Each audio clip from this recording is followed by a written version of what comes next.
Kunjavihari Jaya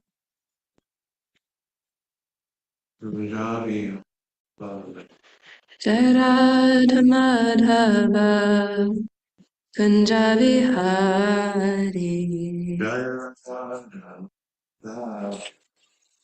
Kunjavihari Jai Gopi Janavallabha Girivaradari Jaya Radha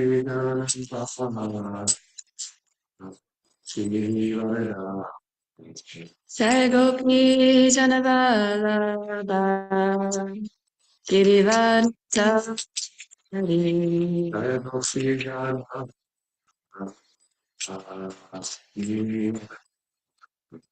Yashodanandana Bhaja Janaranjana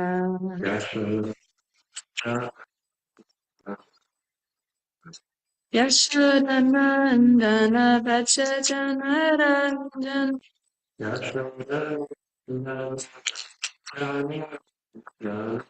Yamana Tiravana Chari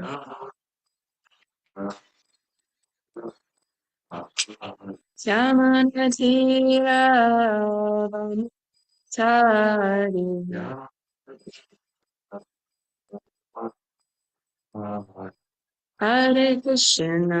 Hare Krishna Krishna Krishna Hare Hare Hare Rama Hare Rama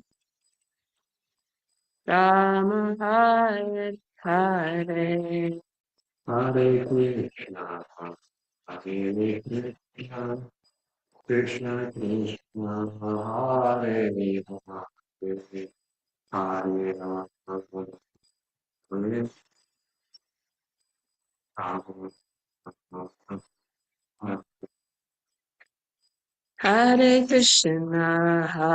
Krishna Krishna Krishna Hare Hare Hare Rama Rama Rama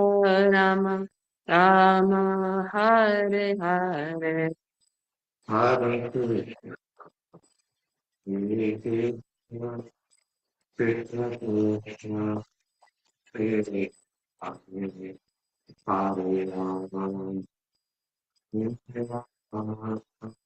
Hare Krishna, Hare Krishna, Krishna Krishna, Hare Hare, Hare Rama, Hare Rama, Rama Rama, Hare Hare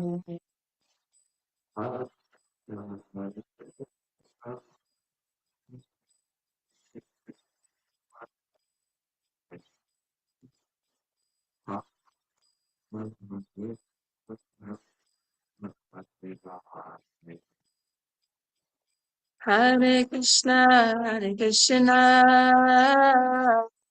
Krishna Krishna Hare Hare Hare Rama Rama Rama Hare Hare Hare.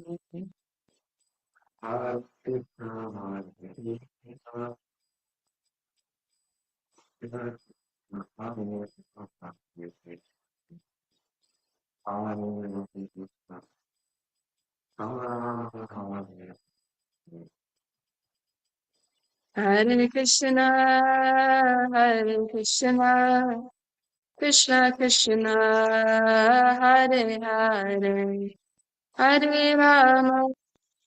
Hare Rama Rama Rama Hare Hare Hare Krishna Krishna Krishna Hare Hare Hare Rama Rama Rama Hare Hare Hare Rama, Hare Krishna Krishna Krishna Hare Hare Hare Rama Rama Rama, Hare Hare, Hare Krishna, Krishna Krishna Krishna, Hare Ram, Hare Ram.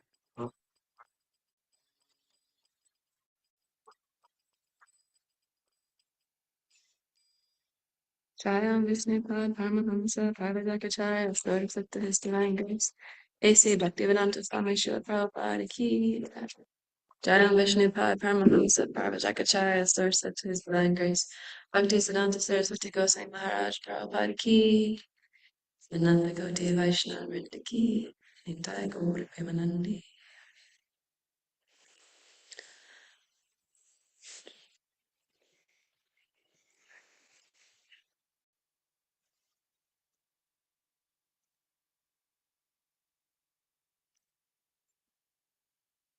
Om Namo Bhagavate Vasudevaya. Om Namo Bhagavate Vasudevaya. Om Namo Bhagavate Vasudevaya.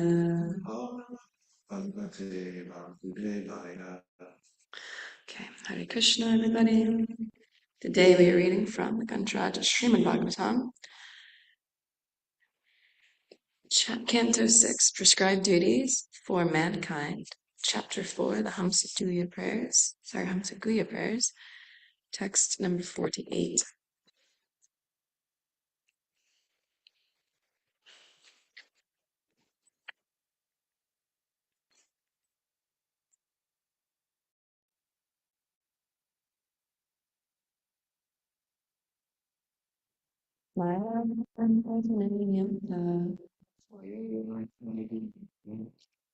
Gunato Gunavai Vaivaha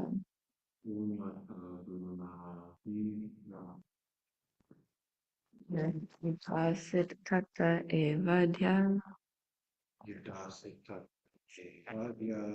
Swayambhu Samabhud Agya Maya Antagane Gnenatyaye Gunato Gunavai Vigraha Yadasit Tata Evadya Swayambhu Samabhud Adya Maya Ananta Gunanyate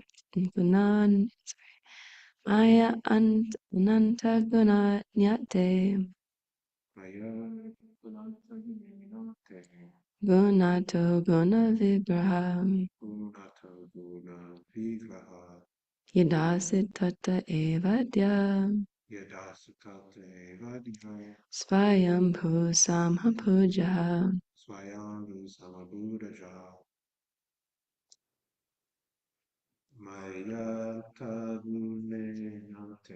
Mayananta Gunenante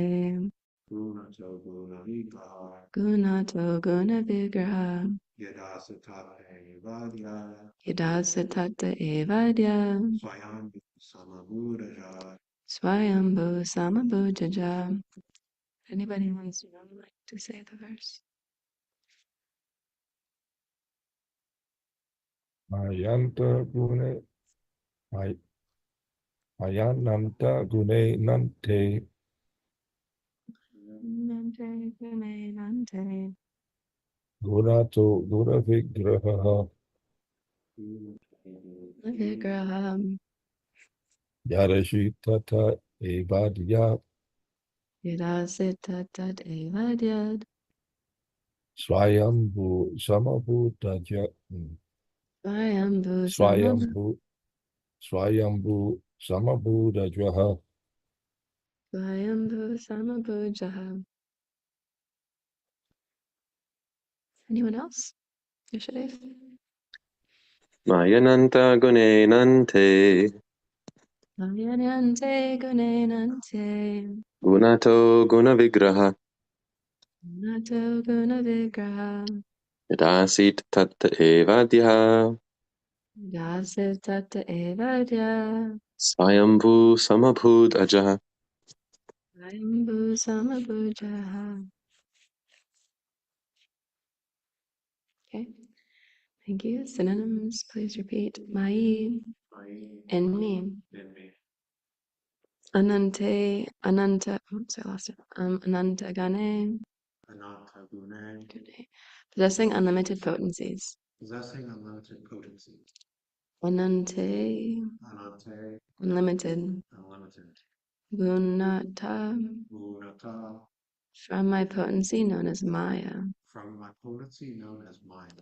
Guna viragaha, Gunavigraha, the universe, the universe, which is the result of the modes of nature. which is the result of the modes of nature. Yada, Yada, when, when, asit, asit, in it came into existence. it came into existence. Taha, Ta, therein. there, Eva, indeed. indeed. Adyaha, Adya, the first living being. the first living being. Swayambhuhu, Swayambhu, Lord Brahma. Lord Samhabhut, Samabhut, was born. was born. Ajha, Aja, although not from a material mother. material.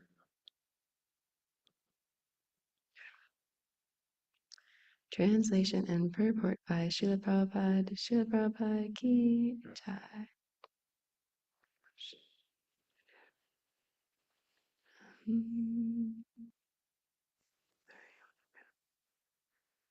Okay. Translation. I am the reservoir of unlimited potency, and therefore I am known as unlimited or all-pervading. From my material energy, the cosmic manifestation appeared within me, and in this universal manifestation appeared the chief being, Lord Brahma, who is your source and is not born of a material mother. Purport. This is a description of the history of the universal creation. The first cause is the Lord himself, the Supreme Person. From him, Brahma is created, and Brahma takes charge of the affairs of the universe. The universal affairs of the material creation depend upon the material energy of the Supreme Personality of Godhead, who is therefore the cause of material creation. The entire cosmic manifestation is described herein as guna vigraha, the form of the Lord's qualities, from the cosmic universal form. The first creation is Lord Brahma, who is the cause of all living entities. In this regard, Srila Madhvacharya describes the unlimited attributes of the Lord. Pratyakshe gunam pratyak eksho gunam nam tu nim shimatvam udhirate tadanantyam tu gunastvam te chanata hi sankyaya ato nato guno vishnur gunato nanta evacha Harshaktir vivide shriyate. The Lord has innumerable potencies, all of which are unlimited. Therefore the Lord himself and all his qualities, forms, pastimes, and paraphernalia are also unlimited. Because Lord Vishnu has unlimited attributes, he is known as Ananta.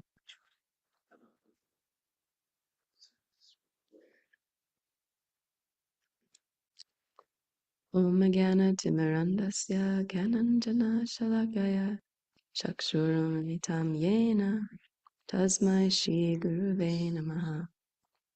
Shri Chaitanya Manobishtam Stapitam Yena Bhutale Swayam Yupatijayam Tadanti Swapadantikam Vandeham Shri Guru Jiyuta Padakamalam Shri Guru Vaishnavamscha Shri Rupam Sargajatam Sahagana Raghunatham Zitam Sajivam Sadvaitam Savadutam Parijana Sahitam Krishna Chaitanya Devam Shri Radha Krishna Padam Saguna Lalitam Shri Vishvikam Vitamscha Hey Krishna Karuna Sindhu Dinabandhu Jagatpate Gopisha Gopika Kanta Radha Kanta Namostite Tatta Kanchana Gaurangi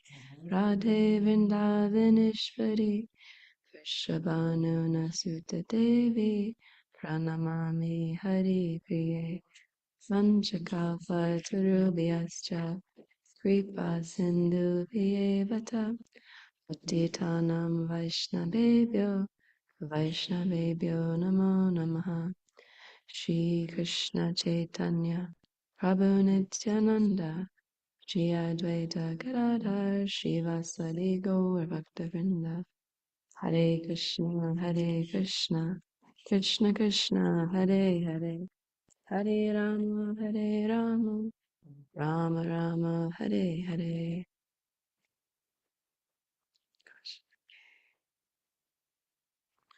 Hare Krishna. So I'll just read the translation once more. Okay, just trying to get it all worked out here. Right. Translation again from Srimad Bhagavatam, 6th Canto, Chapter 4, Text 48. I am the reservoir of unlimited potencies, and therefore I am known as unlimited or all-pervading. From my material energy, the cosmic manifestation appeared within me, and in this universal manifestation appeared the chief being, Lord Brahma, who is the source and is not born of a material mother. Hare Krishna, everyone. Thanks for coming to class. Thanks for running here to get here. Appreciate it. So I thought we could speak a little bit about the unlimited potencies of Krishna, because it's quite nice to remember and hear about, all of Krishna's unlimited energies. And then it makes it a little easier to understand why we can't understand him, because he's completely unlimited. So when I was reading this verse in purport, I was thinking about Krishna's universal form, because when I think of like just things that are completely inconceivable, I'm like, okay, the universal form is like definitely number one.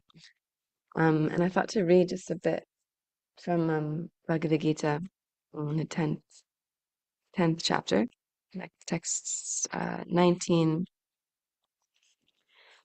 onwards, just to give a little bit of a context to his universal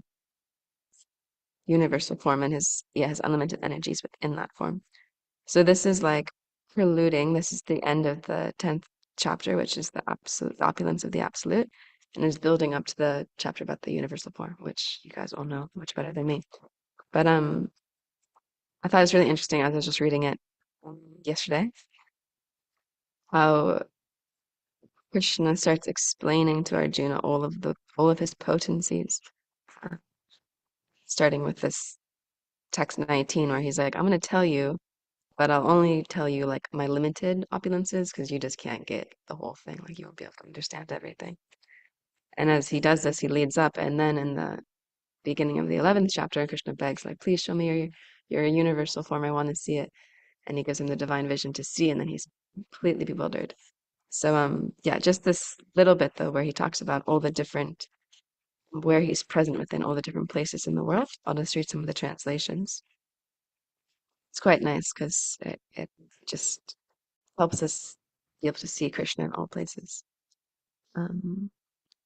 So first, this is text 19, where Krishna is explaining what he's going to show him.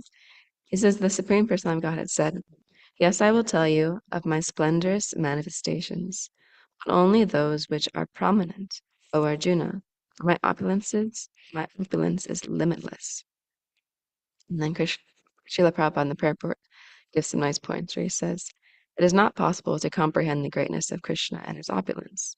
The senses of the individual soul are limited and do not permit him to understand the totality of Krishna's affairs.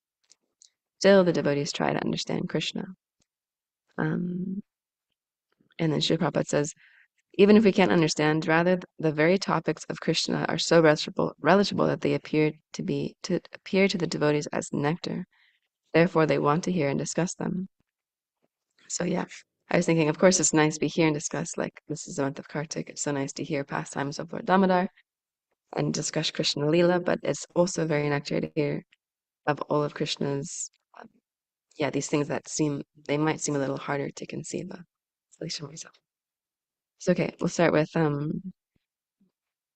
text 21.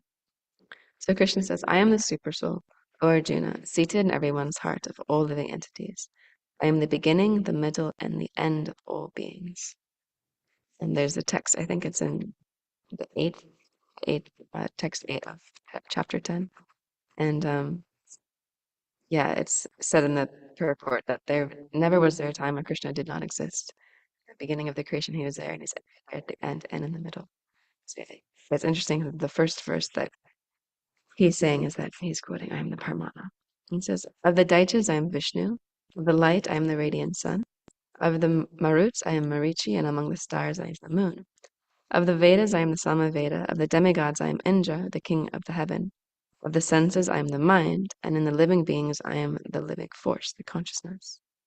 Of the Rudras, I am Lord Shiva. Of the Yakshas and Rakshasas, I am the Lord of, of the Yakshas and the Rakshasas, I am the Lord of wealth, Kuvera. Of the Vasus, I am fire, Agni, and of the mountains, I am Meru. Know me to be the chief, Brihaspati. Of generals, I am Kartikeya, and of the bodies of water, I am the ocean. Of the great sages, I am Bhrigu. Of the vibrations of the transcendental Om. Of sacrifices, I am the chanting of the holy names Japa. And of the immovable things, I am the Himalayas. Of horses, know me to be Uchai Hirshaj. Thank you, Uchai Hirshaj. Produced during the churning of the ocean of nectar. Of lordly elephants, I am Airavata, and of men I am the monarch. Of weapons, I am the thunderbolt. Among cows, I am Srabi. Of weapons, of cause of protection, I am Kandarpa, and of the god of love, I am the serpent. The god of love.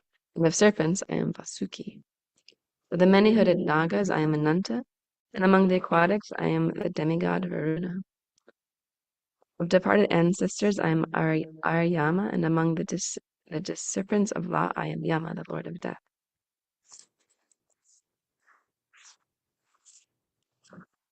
I'll just read a few more because they're quite nice. Among Daityas, I am demon. Among Daitya demons, I am the devoted Prahlad.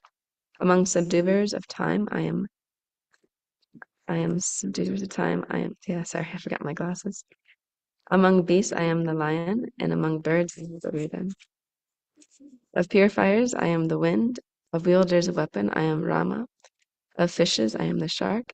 And of the rivers flowing, I am the Ganges. All creations, I am the beginning and the end, and also the middle. O Arjuna, of sciences, I am the spiritual science of the self, and among logicians, I am the conclusive truth.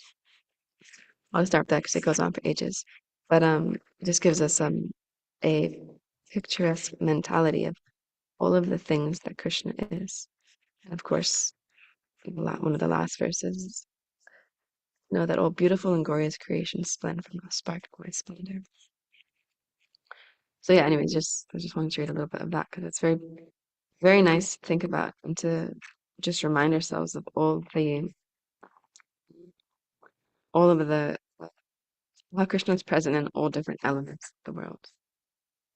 And there's also a very nice verse. I couldn't find it in Bhagavad Gita, although I'm pretty sure it's there. But in the first canto, second chapter, a series of verses where we're hearing about also the universal form of the Lord, and we hear how the trees are like the hairs on his body, the rivers are his veins, like his bones are like the caves, or his bones are like the mountains, the like crevices on his body are like caves in the mountains. Yeah, it's a very like nice, very detailed description. And I remember one devotee when I was living in our ashram, she was saying, like, it's so nice hearing about these descriptions, and she'd even have them written down on little like shloka cards. And because we lived in the city, whenever we go to a stoplight, you'd have to wait for like the light to turn for us to walk. She would pull out a card and start reading these descriptions of this universal form of Krishna, trying to memorize them. And I remember asking her, I was like, why didn't you just memorize like some different shlokas that are maybe are like more, I don't know, prayer like? And she's like, no, it's really good to think this because then whenever you see the trees, you think, oh, these trees are just like the hairs on the body of Vishnu. Or you see the mountain, you think, wow, these mountains are just like Krishna's bones. And then it also helps with thinking like, wow, okay, imagine like this whole world is just a manifestation of Krishna's energy. And these mountains are Krishna's bones. And like here are some of my bones, they're so small in comparison. So just imagine how big Krishna is, like his universal form, which is the universe. So naturally it's big. But then it also just helps me remember, wow, I'm actually so small. Like this, one of these trees is just like one of Krishna's hairs. And we have one of our hairs. They're like so small and insignificant. It's like, wow, okay, I'm actually really insignificant because I'm nothing person to even one of Krishna's hairs. So then I was thinking of other pastimes where Krishna shows this energy that's yeah inconceivable. And I wonder if I can find it on my phone. I found anyways. There's this really nice quote from Chaitanya Charitamrita. How to find it? Yes. Okay, so it's this quote. It's NCC 1365, Madhya Lila, and he's quoting this verse that was quoted at the end of the purport from the Spitishar Upanishad. So, anyways, the translation is: Indeed, the personality of Godhead forgot himself in the course of his transcendental pastimes, but his internal potency, Lila Shakti, knowing the intentions of the Lord, made all arrangements. And then Srila Prabhupada quotes this. I won't read the whole thing, but just the first paragraph. It is stated in the Upanishads, Parashaktir Vidaiva Shrute Swabhavika Jnana Bala Kriyacha. The Supreme Lord has multi-potencies which act so perfectly that all consciousness, strength, and activity are being directed solely by his will. Sri Chaitanya Mahaprabhu exhibited his mystic power in presenting himself simultaneously in each and every Sankirtan group. Most people thought that he was one, but some saw that he was many.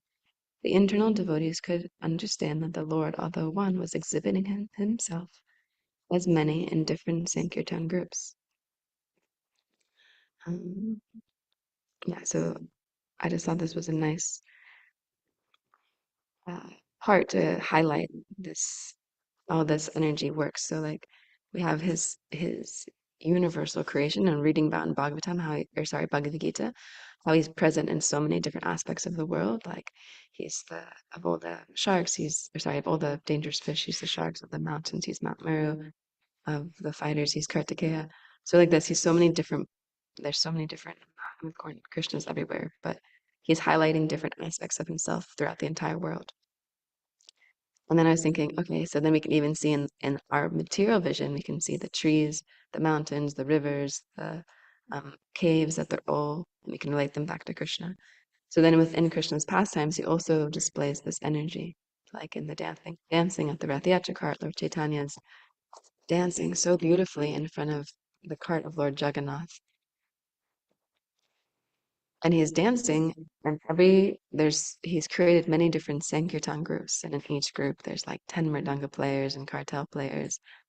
And each group, it appears that he's personally dancing there. But of course, he's just dancing in front of Lord Jagannath, but he's dancing in such a way that it seems like he's present everywhere. And then I was thinking, wow, this is even in Krishna's childhood pastimes when he's displaying his pastime of sitting on the bank of the Yamuna and he's eating with his friends, like they're all sharing lunch. And I think this picture over here, this original painting that we have as a temple, that's it's showing this pastime very nicely. It's the second one to the right. And you can see, like, if you look at it, I was looking at it the other day and I was chanting, and it's like all of the cowherd boys are so fixed on Krishna.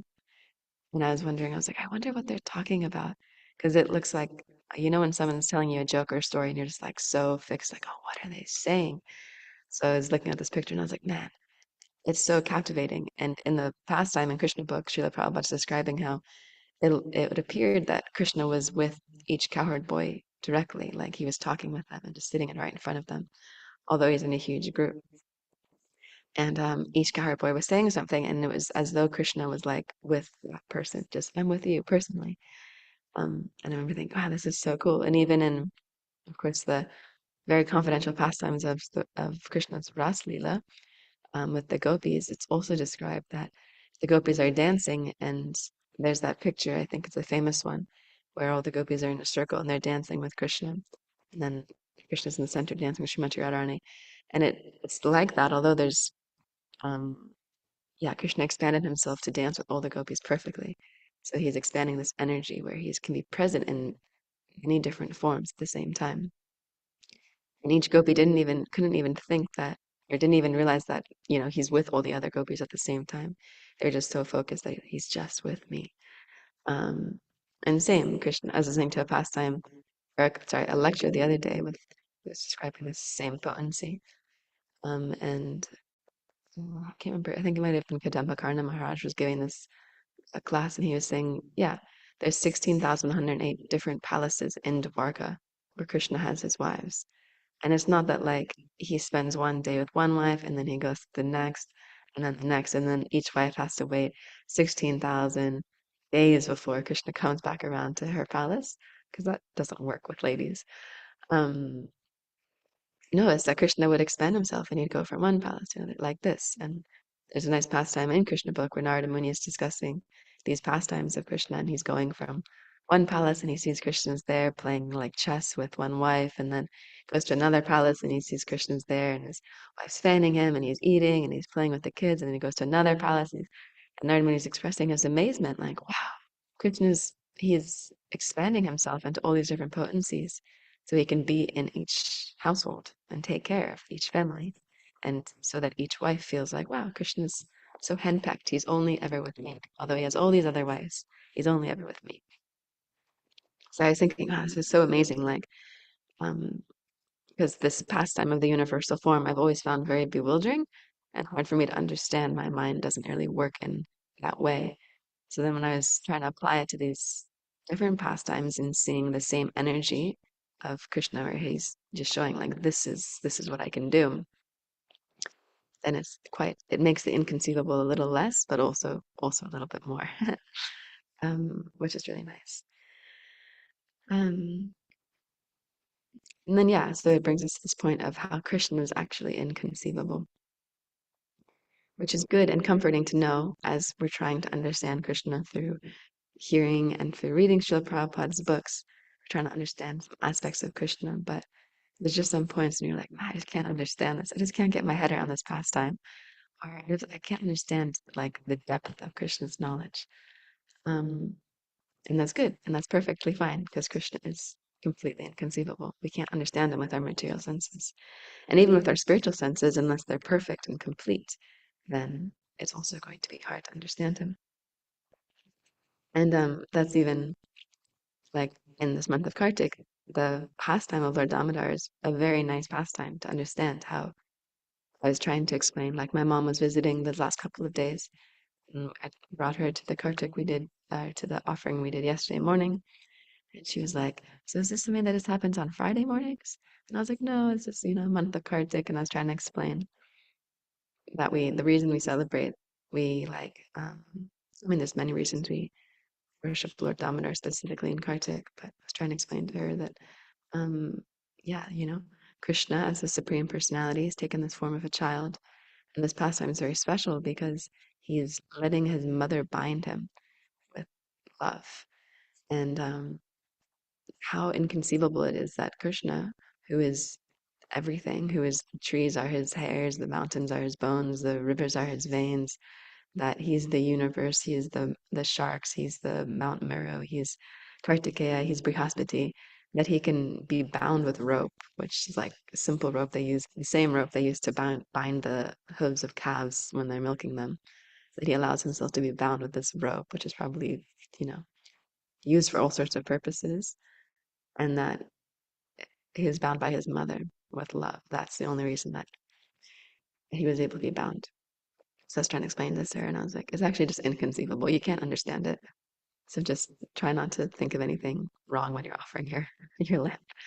But yeah, so it's a very amazing pastime to think about that this he can't be caught even by yogis who are meditating on him for thousands of years in the Himalayas, or great mystics who are performing all kinds of austerities trying to capture Vishnu within their mind, but he's caught by his mother who's chasing after him. So yeah, it's a very amazing pastime. It's very mystical, and yeah, it's very. I mean, this is my first time being in Kartik here at Gita Nagari, where we have Radha Damodar on the altar. So I'm imagining this month will be full of things that are just 2 inches too short, trying to cook and you're 2 inches too short in some way. So it's very mystical.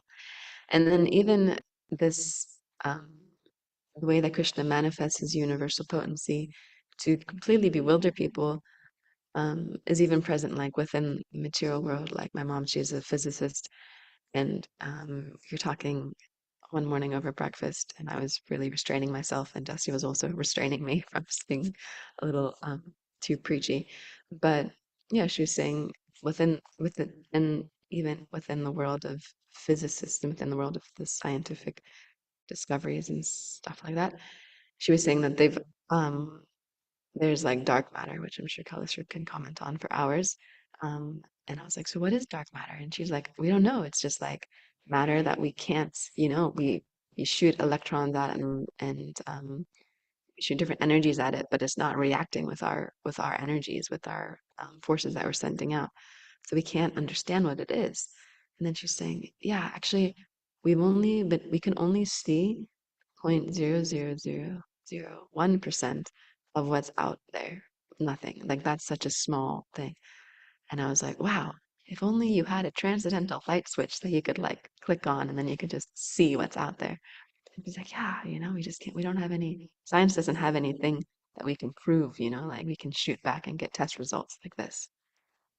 And I was thinking, well, like there's Srimad Bhagavatam, which will show you exactly what's out there in the universe, and you'll be able to get feasible knowledge on it. And they've done experiments on this. Like there's so much evidence about this that the scientists have proven. But of course, these scientists are like Shukadev Goswami and Maharaj Parikshit and all these scholars. They've just tested this in a different way than our material science can't even fathom, really. So yeah, it's trying to suddenly be like, yeah, Srimad Bhagavatam, our Vedic knowledge has actually all of the answers, and it's been proven. It's like how we hear in, I think it's Sri Upanishad, or maybe Nectar of Instruction. I think it might be Nectar of Instruction. And Srila Prabhupada saying in the text that, yeah, if you don't know who your mother is, you have to, or if you don't know who your father is, you have to ask your mother. That's the only person who's going to tell you. But you can't go to every single man and be like, are you my father? Are you my father? Right? It just doesn't make sense. Or like, let me get a hair follicle. Let me just test to see if you're my father. Best and the easiest and the most clear you're going to get is you just ask your mother, who is my father? What tells you this person or that person. And then you know. So in the same way, we're trying to understand all of the universe. We just need to go to somebody who knows, and the person who knows is Krishna. And to understand Krishna, we go through Srila Prabhupada, Srimad Bhagavatam. And yeah, like with sincere inquiry, um, and we can actually understand these things. They're this unlimited, inconceivable energy of Krishna that's all pervading and indescribable and limitless. One can actually start to understand through Krishna's help. There's this nice verse in Bhagavad Gita, 10:10. I always get the Sanskrit. Yeah, Teshamevam Nukar Pratamaham Jnanam Tamaha. Nashyama Bhavasto Jnana Deepanam Bhavasta. Oh, that's 10:11, sorry. Tesham Satata Yuktanam Vajam Purti Purvikam Dadi Purti Yogatam Yenam. I always get them confused. Um, so yeah, those to those who are constantly devoted to serving me with love, I give the understanding by which they can come to me. There's this really nice um, in the purport. Study this purport. So there's this really nice part. Srila Prabhupada says that if a devotee is not intelligent enough to make progress on the path of self-realization, but is sincere and devoted to the activities of devotional service, the Lord gives him a chance to make progress and ultimately attain to him. So I thought this was really nice and very relatable for myself that if a devotee is not intelligent enough to make progress on the path of self-realization, the Lord, but he is like sincerely devoted to the activities of devotional service, the Lord gives him a chance by which he can make progress and ultimately attain to him. So I thought this was really nice. Like, at least for myself, I'm not very intelligent, and I can't understand a lot of what's Srimad Bhagavatam is speaking about, especially when it gets very philosophical. It's very hard for me to understand. But Krishna is so kind that he gives us unlimited chances. Like, just take this. Okay, you missed that one, no problem. Here, just take this one. And yeah, if we take a hold of these chances, then we can understand Krishna. And then it'll make sense. All of Krishna's pastimes will make sense. And yeah, just like we have in this pastime of Damodar, like Mother Yashoda is trying to bind Krishna. Like she's trying with this rope. There's one very nice pastime or very nice lecture on this by Radhanath Maharaj. And he's saying that, yeah, Mother Yashoda is trying and she's getting all the rope. Like it's not working. So she calls for the other gopis and they bring like bundles of rope. And this rope is not like rough, like rope. It's like silk cloth they used to bind the cows. So they just keep trying and she's trying and it's just not working and she's starting to sweat and then her garland on her head is like falling, the flowers are getting scattered and her sari's becoming loose. She's trying so hard. And Krishna's like, okay, fine, because you're showing me such love, you can bind me. So yeah, sometimes we might have to try really hard in Krishna consciousness. Things might not be working and we have to just endeavor and try and it just might get to the point and we're like, wow, I'm like just about to give up, crying and everything is not working. And then Krishna just gives a little mercy to us and it becomes very nice. I remember when I was in Wellington, I was living in an ashram in Wellington, New Zealand for a long time. And I was always cooking, so I was always in the kitchen. I remember had finished cooking a soul feast, so like cooking for like 80 people, and my whole team had left, so it was just me cleaning, and I had gotten very purified in the kitchen, I was very tired, I was getting a little like emotional in the way that I was doing my service. When I had nearly finished cleaning the entire kitchen, and I just opened up the fridge to put something in, and as soon as I opened up the fridge, this like bottle of milk was balanced in such a precarious way that it had fallen, and it's just like just in there. So I opened the fridge, and this bottle of milk fell and just exploded all over the floor, and I was like, God. So then I started cleaning it up, and as I was cleaning it up, I started crying because I was just like total mess at that point in time. Singing literally crying on spilled milk. Yeah, it was that. I was just like, yeah, and I was laughing. So I was like, this is such a stupid thing to be crying about. And it's just, yeah, it was such a mess. And then finally cleaned everything up. And at this point in time, the night had almost finished. They do like this third kirtan, and it was nearly done. So I just like went into the kirtan and I just sat there and I was like in the back of the room because I didn't want anyone to see me because of my state. But then I just remember those last 10 minutes of kirtan were just like so nice. Like I just felt so comforted. Like Krishna's just like, it's okay. Like giving the pat on the back, like, good job. It's like there's always tomorrow. Don't worry about it. And yeah, I mean, as devotees, you have these little experiences where Krishna reciprocates with like your efforts. And sometimes it's immediate and sometimes it's like completely randomly. Um, but yeah, the Krishna's there. He's like a person. I remember one devotee was saying, maybe it was a Guy Krishna Prabhu in a class a while ago, but Krishna is right there and he's non-different than his name. So if we just say Krishna in a mood we're not making offenses, we're not trying to do any, like, we're not having some internal motive. We just say Krishna, Krishna. He's right there in his name. Um, and of course, he's right there in the altar and he's right there in the pictures. Um, it's just about, yeah, how we call out. So remember he said in his class, Krishna's just a call away. And I was like, oh, that's so comforting to know. Like, you know, when you're in distress and you're like, oh my God, and you just pick up your phone and you call somebody. Like I remember this happened to me recently. I was in some situation. There's something happening. Oh, there was a giant snake in our mudroom, like it was big. And I'm usually pretty good with snakes because I grew up with snakes as pets. Um, yeah, because snakes are envious. And anyways, and I just like them. So I had a snake. I had multiple snakes as pets. So I was like, oh, I got this. I'll take care of the snake. But I went in there and the thing was huge. It was a big, chunky snake. And I was like, I don't know if I want to stick my hand in there and pick him up. So I didn't know what to do. So my first thought was, oh, I'll call my dad and maybe he can help, even though my dad lives like 8 hour plane flight away from here. I was like, he'll know what to do. So I called him, but he didn't pick up. And then, so anyways, the Russians came and they sorted it out. But my first instinct was, I'll just call my dad because he'll know what to do. Um, just anyways, he lives in the mountains and he captures snakes. They have to get rid of rattlesnakes all the time. But that was my first instinct. So I was thinking, man, Krishna's just a call away. You know, we're in a distressful situation. We're just like, oh, it's Krishna, Krishna. I pick up my bead bag. Hare Krishna, Hare Krishna. Um, so yeah, he's just right there, where he's totally ready to help, even though he's like this incredible universe and everything that we can't conceive of. At the same time, he's just waiting for his devotee to call out to him. Inconceivable. Anyways, I'll stop there. Do you guys have any comments, questions, corrections? I'm sure there's lots I didn't say correctly. Mhm. A few things came to my mind while you were speaking. Yeah. Do you mind speaking into the mic? The devotees on Zoom can hear.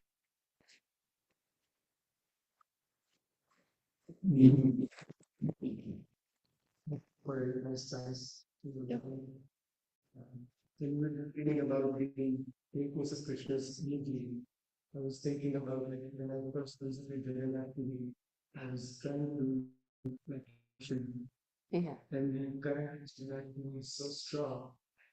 Like I mean you really talked about my physical strength. Yeah. So I was thinking I can go and do splash, you know, but the water was literally lifting me up and throwing me out. Really nice. So it was very incredible and like very humbling experience. So Krishna's energies are so powerful and we are so insignificant as you said. It's just tiny specks of it. The other thing I was noticing was like yesterday, Mataji gave class, she was mentioning about her book distribution service, and you were mentioning about your cooking service. So it's all about how we engage in the service. That's what matters. Mm. You know, when we are all the scriptures become relevant and explicable and understandable only if we are engaged in the service. Mm. If we are just reading our tiny brains, it's just going to go over us. But if we are really sincere and trying to apply the scriptures, we have to be engaged in the service. Some one or the other service. Doesn't matter what's this, but according to our inclination, Srila Prabhupada is so kind that he has created varieties of services for varieties of members. And if we are engaged in some service somehow or the other, this scripture becomes relevant to us. And we can actually relate and we can actually apply it in something else. So thank you so much. There are so many like beautiful points that you mentioned. Very grateful. Thank you. That's right. I'm sure. Interesting. Wow. Yeah, that's a really nice point about being engaged in service. I really like that. Like, yeah, and how Srila Prabhupada's created so many services they can do, like unlimited, anything you want. So yeah, it's very neat. One last thing is about the name. That the holy name is so wonderful. Mm. Even though we stress so and so powerful, but just his name is even more powerful. Mm. Krishna's name, and Rupa Goswami says in the Namashtakam, right, that Vacham Vachakam Bhagavatam. So there's two forms of the holy name, the personality and the name. Yeah. And name is more powerful than the person. Yeah. So that's even more fascinating. Like the holy name, Krishna has made himself so accessible. Mm. He's so great, he's so wonderful, he's so unlimited. But he has given us the access to him through his holy names. So if we really, as you said, offenselessly try to chant Krishna's only common. Yeah, yeah, Krishna's made himself. Yeah, the person and then the name. Yeah. Yeah, and there's so many lectures on japa, and I say this all the time, like just chanting is like that's that's the key. I pray that I'm able to chant offensively one day. Okay, we've got a question on Zoom from Napalika. Haribo, no question. I just wanted to say thank you. You reading from the Bhagavad Gita was so relishable. All those. Who did the shloka cards? Like with the verses? Is that You know the shloka cards you're talking about at the stoplight? Krishnamaka? I thought so. Like, yeah, that's such a good idea. I wanna try that. Anyway, thank you, Haribo. Any other comments from Zoom? Hare Krishna. Okay. Can you hear me? Yep. Yeah, thank you very much for a very fascinating class. My key takeaway is similar. I was thinking about the Advaita Rasa, the awe and veneration that, as practicing devotees, because we are going from Madhurya, it can almost be downplayed. Like it's not so important. You just keep going further. But the way you described it is that it actually helps one almost to the point of being hypnotized by Krishna. You remember Krishna um, to the point of like just always remembering him using, remembrance of the universal form. And, just as like somebody who's hypnotized, that's, they just like fixed. So it's like how to be in a state of hypnosis internally, but externally, like you're still functional. And so, yeah, the use of those local cards are a great way. But yeah, my key takeaway is just the Advaita Rasa as being a baseline stimulus for always remembering Krishna and never forgetting. So thank you. That's really nice. It's like I was just thinking how like Dasya Prem is like through all the different rasas. So yeah, it's like we can have on reverence that's there and a baseline keeps us going. Sort of what I Dr. Babu, do you have any comments you'd like to share? I really don't, other than to say that um, I think you may have ousted um, our mouser. We had a lovely black snake that was taking care of our mice, and we have a um, a friendly relationship with the local snakes. Here on the farm, you find mostly only harmless snakes, black snakes, corn snakes, some others. The larger snakes control the rodents. The farmers are always happy to see them because they control the rodents. And some of us actually share our residence with the snakes. They come and go as they like, and they are friendly with us. They just weave between our legs, and we just take care not to step on them. But they render a service controlling the rodents. It's a good idea to become familiar with the different varieties that we have here in Central PA, because there are areas where we have there's at least three different varieties of rattlesnakes, and there are copperheads. Those snakes are poisonous, but typically you only see them uh, up on the rocky ridges. Um, and in farming areas, they've all been eliminated by the farmers. So you see only the benign snakes that protect the grains and so on from the rodents. So you don't have to worry about the snakes generally. But sometimes we have to remove them because sometimes we have individuals that are not comfortable around snakes, so we have to send them elsewhere. In my home, we have a variety of snakes that share the house with us. They don't mind us, we don't mind them. We also have bats. The bats control the insects. The snakes control the mice, and everybody gets along well together.